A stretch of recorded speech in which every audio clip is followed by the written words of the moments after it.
Hello and welcome to the Smart Investor Special Update. The Prime Minister's Economic Advisory Council today projected a growth rate of 6.4% for fiscal 2014, which was broadly in line with earlier government estimates. To get a broader sense of the numbers, Smart Investors Astha Agnihotri spoke to Rupa Rege Nitsure, Chief Economist at Bank of Baroda. Listen in. The government has today pegged the FY14 growth at around 6.4%, while 5% for the fiscal year 2013. So, was it kind of in line with your estimate, and what are your targets? No, my own expectation is 6%. Okay.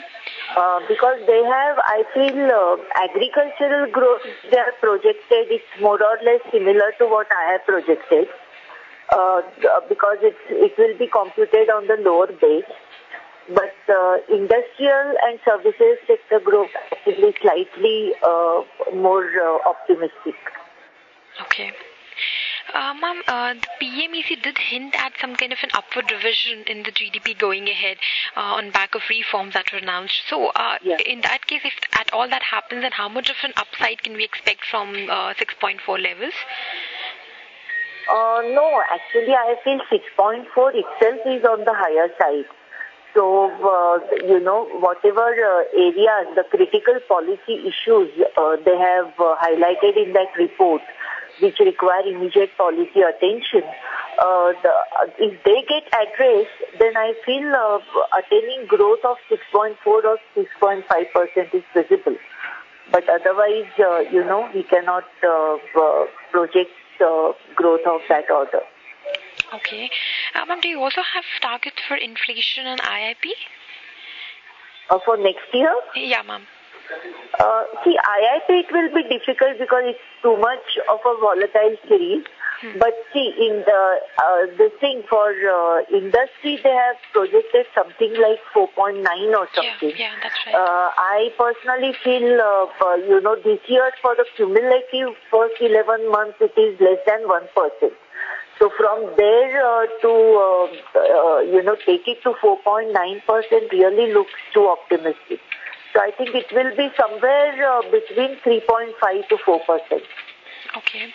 And ma'am, do you expect the core inflation on the WPI to moderate from the current levels, giving more chance? Yeah, definitely, because deflationary trends have been quite serious in manufacturing sector.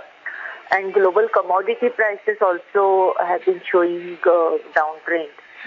So I personally feel that I will go with their headline inflation and core inflation projections. But CPI will continue to create noise. And, food articles also, as Dr. Rangarajan has very rightly pointed out, that they have to, they have to be very, very reasonable with respect to fixing of minimum support prices, because that itself has become one of the causes of elevated food inflation. Okay. Having said that, do you expect a more aggressive monetary policy easing from the central bank side next week?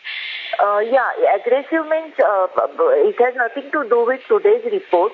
Based on my own projection of inflation trajectory, I had expected RBI to reduce repo rate by 25 bits and CRR by 25 bits. Okay.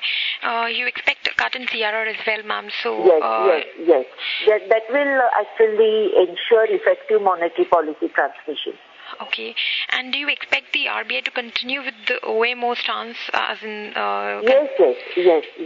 Okay.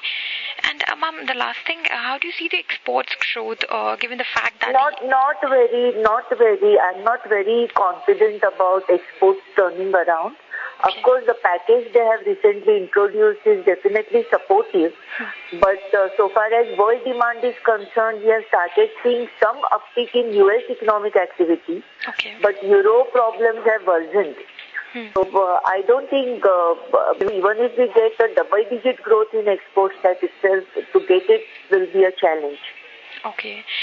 So in that light, what is your target for the current account deficit? My target is between 4.7 to 4.8 for FY14. You were listening to Rupa Rege Nitsure, Chief Economist at Bank of Baroda, in conversation with Smart Investors Astha Agnihotri on the GDP growth numbers announced today.